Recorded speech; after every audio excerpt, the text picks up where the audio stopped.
자, 그럼 이 스포츠 대회와 한중 관계에 대해 좀 더 살펴보도록 할까요? 스포츠 외교의 목적은 이 스포츠를 통해 전 세계 시민들과의 친밀감을 높이는 한편, 이 스포츠의 특성을 통해 보다 역동적인 국가 이미지를 보여줌으로써 문화 외교뿐만 아니라 이 전체적인 외교 활동의 중요한 기반을 마련하는 것이라고 할 수 있습니다. 한국은 1980년대, 1986년 개최한 아시안게임과 1988년 개최한 서울올림픽, 그리고 같은 해 개최한 서울 장애인올림픽 등의 이 세 차례의 대규모 국제 스포츠 대회를 개최하였는데요. 한국 또한 이와 같은 이 세 차례의 대회를 통해 여러 가지 외교적 목적을 달성할 수 있었습니다. 먼저 이 대회들은 한국의 경제 발전상을 대회에 보여줄 수 있는 계기가 되었습니다. 당시 한국은 매우 빠른 경제 성장을 이루고 있었고, 이 같은 한국의 경제 성장에 대해 국제사회는 한강의 기적이라는 표현을 쓰기도 하였습니다. 한국은 이 세 차례의 국제 스포츠 대회를 통해 대외적으로 한국의 경제 발전상을 보여줄 수 있었고, 이를 통해 과거 경제적으로 낙후했던 한국의 이미지를 크게 개선할 수 있었습니다. 자, 두 번째로 이 민간 교류라는 측면에서 스포츠 교류는 인적 교류를 가능하게 하였습니다. 스포츠 대회는 국가 간 외교 관계와 별도로 이 선수단 파견을 통해 인적 교류를 가능하게 하는데요. 대회 규모를 보면 1986년 아시안게임의 경우 중국을 포함하여 27개국 4,800여 명이 참가하였고, 1988년 서울올림픽의 경우에는 중국을 포함하여 160개국 8,400여 명이, 또한 이 같은 해 열린 장애인 올림픽에서는 61개국 3,200여 명의 선수가 참가하였습니다. 이와 같은 대규모 국제 스포츠 대회는 국가 간 인적 교류를 가능하게 함으로써 국가 간 인식의 개선뿐만 아니라 국가 간 상호 이해를 증진시키는 데도 긍정적인 영향을 미칠 수 있었습니다. 자, 세 번째로는 외교적인 측면에서 한국은 이 대회들을 통해 중국과 소련을 포함하여 사회주의 국가들과 교류할 수 있는 계기를 마련할 수 있었습니다. 1980년대 이 한국 정부는 중국과 소련 등의 이 사회주의 국가들과의 관계 개선을 통해 북한과의 대립으로 인해 불안한 한반도의 평화와 안정을 유지하고자 하였습니다. 특히 사회주의 국가와의 경제 협력을 통해 이 경제적 이익의 증진과 그리고 외교의 정상화, 남북한 교류 및 관계 발전을 추구함으로써 궁극적으로 남북한 통일을 실현하는 것을 목적으로 북방 외교를 추진하게 되었는데요. 이는 1988년 노태우 대통령이 취임사를 통해 북방 외교를 강조함으로써 더욱 확실해집니다. 또한 노태우 전 대통령은 이 서울올림픽이 열리기 2달 전인 7월 7일 우리가 77선언이라고 하는 발표를 발표하는데요. 이 선언 또한 이 한국 정부는 중국과 소련 등의 이 사회주의 국가와 관계 개선을 추구하고, 또 북한이 미국, 일본 등과 관계를 개선하는 것도 협조하겠다는 내용의 선언입니다. 그리고 한국 정부는 중국을 포함하여 사회주의 국가들과의 관계 개선이 곧 동아시아의 안정과 평화에 기여할 것이며, 그리고 북방 외교의 성공이 통일로 가는 지름길이라는 것을 확신했던 만큼 중국과의 관계 개선에도 외교적인 노력을 기울이고 있었습니다. 이런 가운데 개최된 서울올림픽은 냉전의 영향으로 인해 이 반쪽짜리 올림픽이라 불리던 1980년 열린 제22회 모스크바 올림픽이나 1984년 열린 제23회 로스앤젤레스 올림픽과 달리 동서진영 모두가 참가한 올림픽이 되었습니다. 그리고 한국과 중국은 올림픽을 통해 상대적으로 쉽게 접촉할 수 있었으며 이 양국은 보다 긴밀한 관계를 유지할 수 있게 되었습니다. 결국 한국은 1988년 이 동유럽이었던 헝가리를 시작으로 동유럽 사회주의 국가들과 차례로 대사급 외교 관계를 맺었고 1992년 8월 24일 중국과도 외교 관계를 수립하게 되었습니다. 이처럼 한국과 중국은 1983년 발생한 민항기 불시착 사건을 계기로 처음 국가 대 국가로서 접촉할 수 있었고 이후 열린 아시안게임과 서울올림픽을 통해 민간 교류가 이루어지면서 관계가 개선될 수 있었습니다.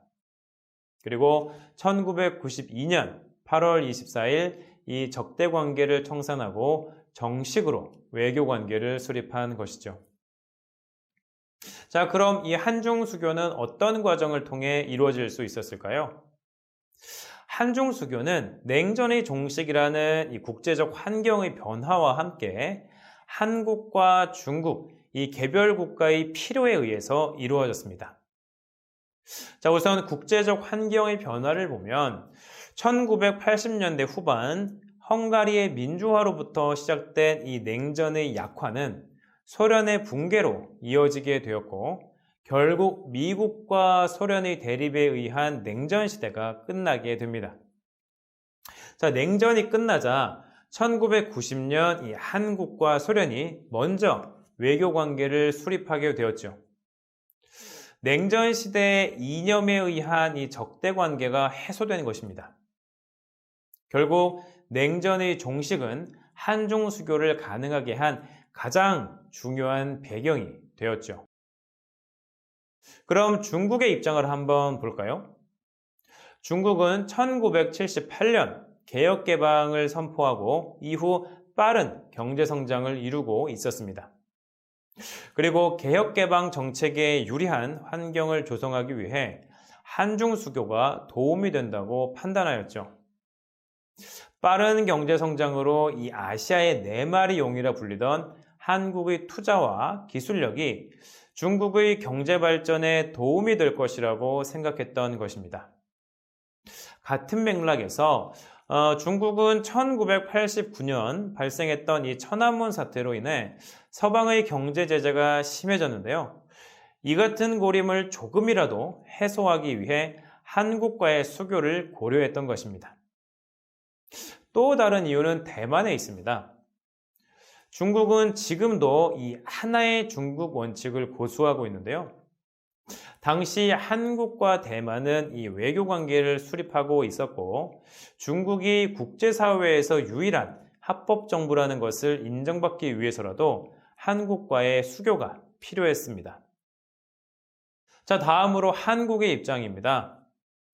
한국은 1988년 7월 7일 노태우 대통령은 이 적극적인 북방외교 의지가 담긴 민족 자존과 통일 번영을 위한 특별 선언을 통해 이 냉전의 해체라는 시대적 분위기에 맞추어 남북한 관계 개선 및 이 사회주의권과의 관계 개선에 대한 의지를 표현한 바 있습니다. 1990년 수립한 이 한국과 소련의 수교에서도 노태우 정부의 북방 외교에 대한 의지를 볼 수 있는데요. 한중 수교 역시 그 연장선상에서 평가할 수 있습니다. 경제적인 이유도 한중 수교에 큰 영향을 미쳤습니다. 당시 중국은 개혁 개방으로 연평균 10%에 이르는 경제 성장을 보이고 있었습니다. 한국의 입장에서는 거대한 투자처가 생긴 것이죠. 게다가 10억이 넘는 중국의 인구는 새로운 시장으로서 큰 매력이 있었습니다. 이에 1991년 한국과 중국은 이 무역대표부라는 것을 설치해서 영사 기능을 일부 수행하며 새로운 교류를 시작하기에 이릅니다. 그리고 한국과 중국은 1992년 4월부터 본격적인 수교 협상을 개시하였고 협상 노력의 결과로 1992년 8월 14일 당시 이 한국의 이상옥 외무장관과 그리고 중국의 첸지천 외교부 장은 이 베이징의 영빈관에서 한중 설린 우호 협력 관계에 합의하게 됩니다. 그리고 상호 불가침과 상호 내정 불간섭, 그리고 중국의 유일 합법 정부로 중화인민공화국의 승인, 한반도 통일 문제의 자주적 해결 원칙, 이러한 내용이 포함된 6개 항을 주요 내용으로 하는 대한민국과 중화인민공화국 간의 외교 수립에 관한 공동성명을 교환하였습니다. 그리고 앞서 말씀드린 것과 같이 한국은 중국과의 수교를 위해 중국을 유일 합법 정부로 승인하고 대만은 이 중국의 일부라는 중국의 입장을 인정함으로써 대만과의 외교 관계를 끊게 됩니다. 이로써 이 냉전 시기 이념에 의해 적대 관계를 유지하던 한국과 중국은 외교 관계를 수립할 수 있게 되었고 수교 이후 정치, 경제, 사회, 문화 등 이 대부분의 영역에서 빠른 발전을 이룰 수 있었습니다. 특히 경제적인 부분이나 이 인적 교류 차원에서 큰 발전을 이룰 수 있었죠. 이와 관련하여 1992년 당시 한국과 중국이 외교 관계를 수립하던 모습을 영상으로 함께 보시겠습니다. 우리나라와 중국이 대사급 외교 관계를 맺었습니다. 한중 수교의 즈음에서 노태우 대통령은 대한민국과 중화인민공화국은 오랜 비정상적인 관계를 청산하고 대사급 외교 관계를 수립하기로 합의했습니다.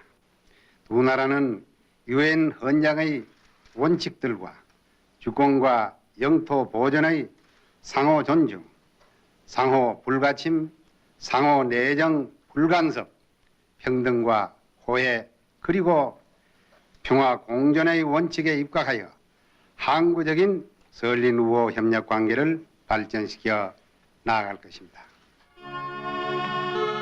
국경에서 대한뉴스 윤병일 백성기 특파원의 보도입니다. 이곳 조대에서 이상옥 외무부 장관과 전기침 중국 외교부장은 양국 간 외교 관계 수립에 관한 공동성명서에 서명했습니다. 이 공동성명은 두 나라가 8월 24일자로 대사급 외교 관계를 수립했다고 밝히면서 한국은 중국을 유일한 합법 정부로 승인하고 양국은 이번 수교가 한반도와 아시아의 평화와 안정에 기여할 것을 확신하며 중국은 한반도의 평화적 통일을 지지하고 양국은 빠른 시일 안에 대사를 교환한다고 선언했습니다.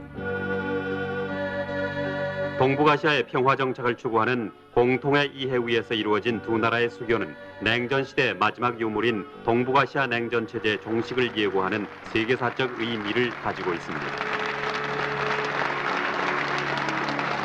또한 우리 한반도의 평화 통일을 향한 마지막 위적 장애가 제거됐다는 민족사적 의미도 지니고 있습니다. 통일의 위협은 바로 우리 자신의 일이며 정부와 온 국민이 힘을 합해 지혜와 인내로 추구해 나가야 할 숭고한 과업입니다.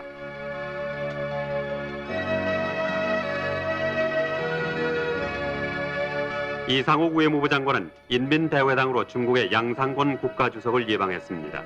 양상곤 주석이 노태우 대통령을 초청함에 따라 노 대통령은 가까운 시일 안에 중국을 공식 방문할 것이며 양상곤 중국 주석도 우리나라를 방문하게 될 것입니다. 양국 관계를 획기적으로 발전시키기 위한 두 나라 정상회담이 이루어지게 된 것입니다. 이날부터 공동성명이 효력을 발생하게 되면서 북경주재 옛 무역대표부 건물에서 우리나라 대사관의 현판을 걸고 태극기를 개영했습니다.